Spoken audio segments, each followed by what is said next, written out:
star so huge it breaks your sense of scale doesn't just exist. It's hiding in our own galaxy, quietly rewriting the limits of what a star can be.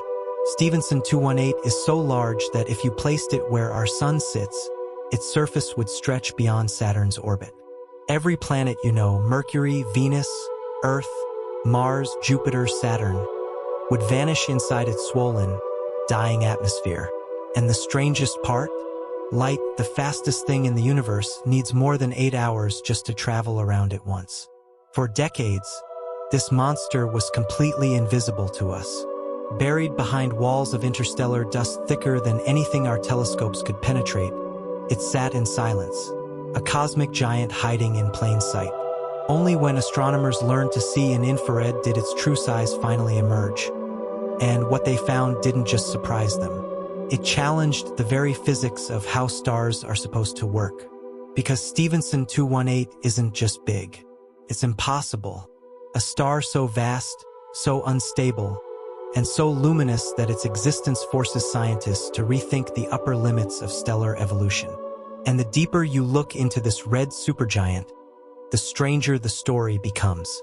This is the journey into the largest known star in the universe, a place where our understanding of size, distance, and reality itself begins to break. The first clue that something enormous was hiding in our galaxy didn't come from a dramatic explosion or a bright flash in the sky. It came from silence, a patch of darkness so thick that even powerful telescopes couldn't see through it. For decades, astronomers knew there was a dense star cluster buried behind the dust of the Scutum constellation, but nobody imagined what was actually inside it. That changed in 2012. When infrared instruments finally pierced the dust, astronomers saw a cluster overflowing with dying giants. Red supergiants so massive they made our sun look like a spark. But even among these titans, one object stood out. A star so swollen, so bloated, so impossibly large that its numbers didn't make sense at first glance. It was catalogued with a cold, clinical name, Stevenson 218. But nothing about it was clinical. This was a cosmic outlier, a star that shouldn't exist according to everything we thought we understood about stellar physics. The only reason we missed it for so long was the dust. Between Earth and this star lies a wall of interstellar material so thick it dims visible light by a factor of 100 million. Through an optical telescope, Stevenson 218 is simply gone, erased from the sky. But in infrared, it becomes one of the brightest objects in the entire region, glowing like a hidden furnace behind a cosmic curtain. And once astronomers realized what they were looking at, the real question wasn't how big this star was. It was how something this enormous managed to stay invisible for centuries. What they uncovered next would push the limits of our understanding even further. Long before astronomers realized a monster was hiding inside it, the Stevenson 2 cluster was already one of the strangest regions in our galaxy. It sits deep inside the Scutum constellation, a direction where the Milky Way grows so dense with stars that the sky looks almost solid. But that brightness is deceptive. Behind the glowing band of the galaxy lies a maze of dust clouds so thick they swallow starlight whole. And buried inside that darkness is a stellar environment unlike anything near our sun. Stevenson 2 isn't just a cluster. It's a cosmic anomaly, a place where the universe seems to have broken its own rules. While most star clusters contain a mix of young, middle-aged, and dying stars, Stevenson 2 is dominated by a single, rare species, red supergiants. These are stars at the very end of their lives, swollen to hundreds or thousands of times their original size, burning through their remaining fuel in a desperate final blaze. And Stevenson 2 doesn't have one or two of them. It has at least 26. Finding even a handful of red supergiants in one place is unusual. Finding more than 24 is almost unheard of.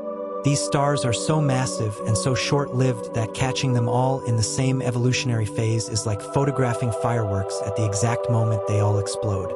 It means something dramatic happened here. A burst of star formation so intense that dozens of massive stars were born at nearly the same time. That event happened roughly 20 million years ago, triggered by something we still don't fully understand. Maybe it was a shockwave from a nearby supernova. Maybe it was a collapsing gas cloud. Whatever the cause, it created a cluster packed with some of the most extreme stars in the Milky Way. And among these giants, one star dwarfs all the others. Stevenson 218 doesn't just dominate the cluster, it redefines it. Its radius stretches more than 2,000 times wider than the Sun. Its volume is nearly 10 billion times greater. Its luminosity rivals hundreds of thousands of suns combined. But what makes this cluster even more fascinating is the timing. Red supergiants live fast and die violently. Their swollen phase lasts only a few 100,000 years, a cosmic blink. That means we're observing Stevenson 2 at the perfect moment, right before many of its stars explode as supernovae. In another million years, this cluster will look completely different. Some of its giants will collapse into neutron stars or black holes. Others will scatter their outer layers across space, seeding the galaxy with heavy elements. Right now, though, Stevenson 2 is a living museum of dying titans, a rare snapshot of stellar evolution frozen in time. And at the center of it all is a star so large that even the cluster's other supergiants look small beside it. But to understand just how enormous Stevenson 218 truly is, astronomers had to solve a problem that seemed impossible. How do you measure the size of a star you can't even see? Figuring out the true size of Stevenson 218 wasn't as simple as pointing a telescope at the sky. In fact, if astronomers relied only on visible light, this star wouldn't exist at all, not to us.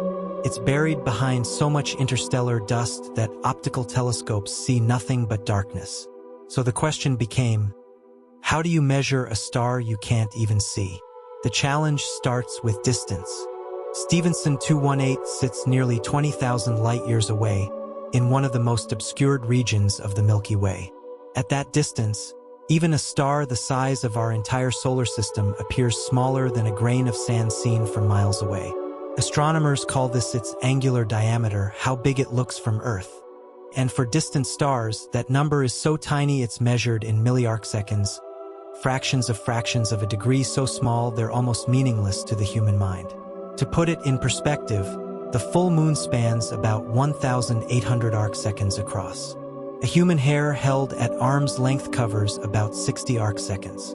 Stevenson 218, its apparent size is so small that you could stack tens of thousands of its angular diameters inside a single arcsecond. It's like trying to measure the width of a coin on the other side of the planet. But angular size alone is useless without knowing distance. A small nearby star and a giant faraway star can look identical. So astronomers needed a second piece of the puzzle, and that came from one of the most important space missions of the last decade, Gaia. Gaia measures parallax, the tiny shift in a star's position as Earth orbits the Sun. For nearby stars, that shift is noticeable. For distant stars like Stevenson 218, it's microscopic, but Gaia's precision is so extreme it can detect movements smaller than the width of a human hair, from thousands of kilometers away. With Gaia's data, astronomers finally pinned down the distance to the Stevenson 2 cluster with enough accuracy to calculate physical sizes. But even with distance and angular diameter, there was still a problem. Stevenson 218 doesn't have a solid surface. Red supergiants are so diffuse that their outer layers fade gradually into space like a thick fog. There's no sharp boundary, no clean edge to measure. The surface is defined by the photosphere, the point where the star becomes opaque enough that light can escape. But in a star this enormous, even that boundary is fuzzy. To solve this, astronomers used infrared interferometry, a technique that combines multiple telescopes to act like one giant telescope. By merging their signals, they created a virtual instrument capable of resolving details far too small for any single telescope to detect. Combined with atmospheric models and temperature measurements, they finally derived a radius. The result was staggering. Stevenson 218 spans roughly 2,150 times the radius of the Sun. Even the most conservative estimates still place it among the largest stars ever discovered. And yet, the more astronomers studied it, the more questions emerged.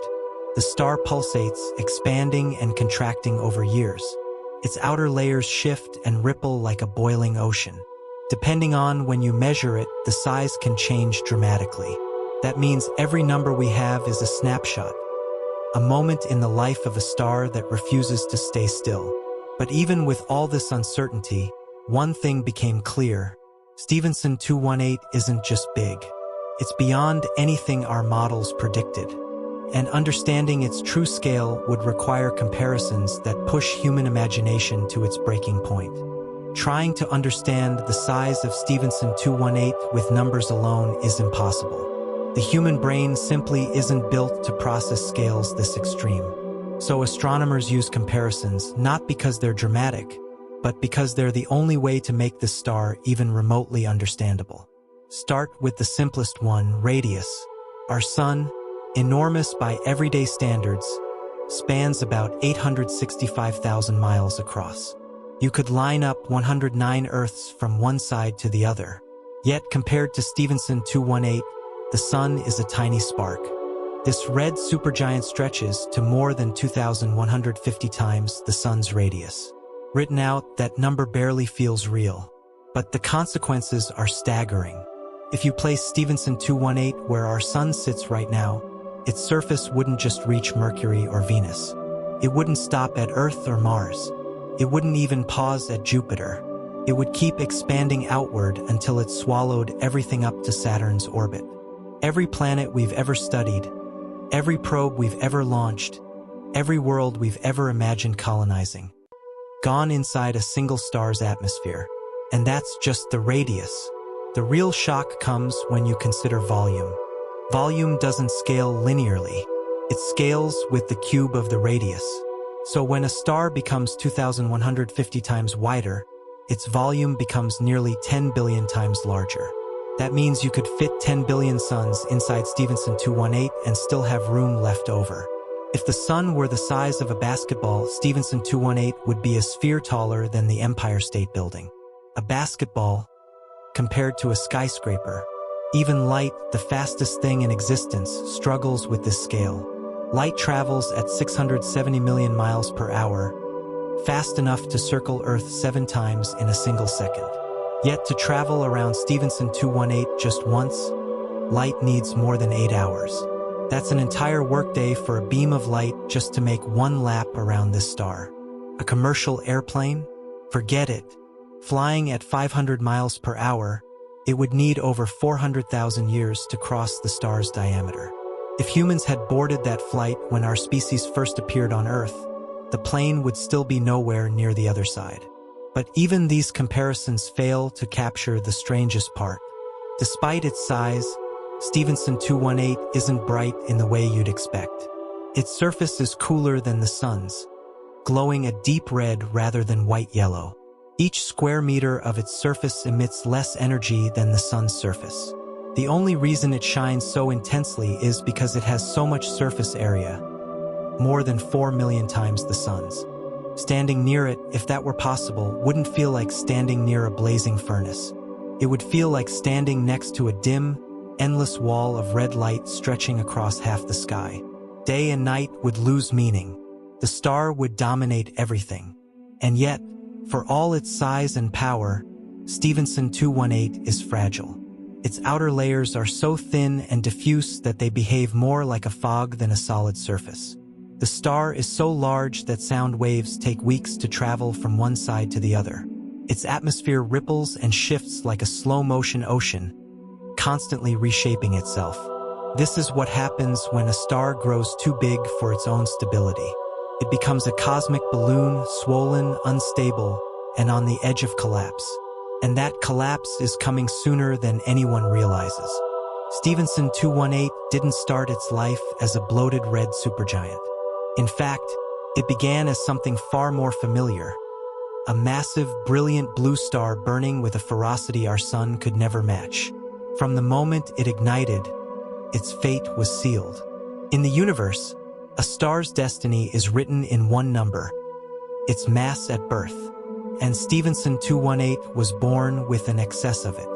Most stars in the Milky Way form with masses similar to or smaller than the sun. But Stevenson 218 began its life with 25 to 40 times the sun's mass, placing it among the rarest and most extreme stars in the galaxy. Stars like this live fast, burn violently, and die young. They don't get billions of years like our sun. They get a few million, a cosmic blink. The reason is simple. The more massive a star is, the more brutally gravity crushes its core. That crushing pressure raises the temperature to unimaginable levels, triggering nuclear fusion at rates that make the sun look lazy. While our sun fuses hydrogen through a slow, steady process, massive stars like Stevenson 218 rely on the CNO cycle, a fusion method so temperature-sensitive that even a small increase in heat causes the reaction rate to explode. This is why massive stars shine so brightly. They're not efficient, they're reckless. They burn through their fuel like a rocket engine stuck at full throttle. And as the core burns hotter and hotter, the outer layers expand outward, ballooning the star into a red supergiant. But Stevenson 218 didn't just expand. It overexpanded. Its outer layers became so swollen and diffused that they behave more like a drifting cloud than a solid surface. The star's atmosphere is so thin that a spacecraft could travel deep into it before encountering anything resembling resistance. Its density is so low that a teaspoon of its outer material would weigh less than a teaspoon of Earth's air. Inside, the core is a pressure cooker. Hydrogen has already been consumed. Helium is being fused into carbon, carbon into oxygen, oxygen into heavier elements, each step bringing the star closer to collapse. Every new layer of fusion adds energy, pushing the outer layers farther into space. The star grows, contracts, grows again, pulsing over years like a slow, dying heartbeat. These pulsations make its size difficult to measure. 1 year it may be 2,000 solar radii. A few years later, it may swell to 2,400. The star is constantly shifting, constantly reshaping itself, constantly fighting the gravity that wants to crush it. And that fight is almost over. Stevenson 218 is in the final stages of its life. Its core is running out of fuel. Soon, it will no longer be able to support its own weight. When that moment comes, the core will collapse in a fraction of a second, triggering one of the most violent events in the universe, a supernova. But before that happens, the star continues to swell, flicker, and struggle, a cosmic giant living on borrowed time. What comes next is not just the end of a star. It's the beginning of something far more dramatic. Stevenson 218 isn't just enormous. It's unstable in ways that push the very limits of what a star can physically be. At this size, the rules that govern ordinary stars begin to break down. The outer layers are so stretched, so thin, and so loosely held by gravity that they behave more like drifting mist than the surface of a celestial body. This is a star on the edge of collapse, held together by forces that are barely strong enough to keep it from tearing itself apart. Inside its swollen atmosphere, temperatures and densities drop so dramatically that the concept of a surface becomes meaningless. Instead of a sharp boundary, the star fades gradually into space, its photosphere more like a fog bank than a solid edge. If you could somehow approach it, you wouldn't hit a wall of fire. You'd drift through layers of thinning gas, each one cooler and more diffuse than the last, until you realized you were already inside the star without ever noticing the transition. And deeper inside, the physics becomes even stranger. The convection cells, the rising and falling currents of hot gas, are so large they could swallow entire planets. Each one is a churning bubble the size of Earth's orbit, rising slowly through the star's atmosphere like colossal, glowing continents.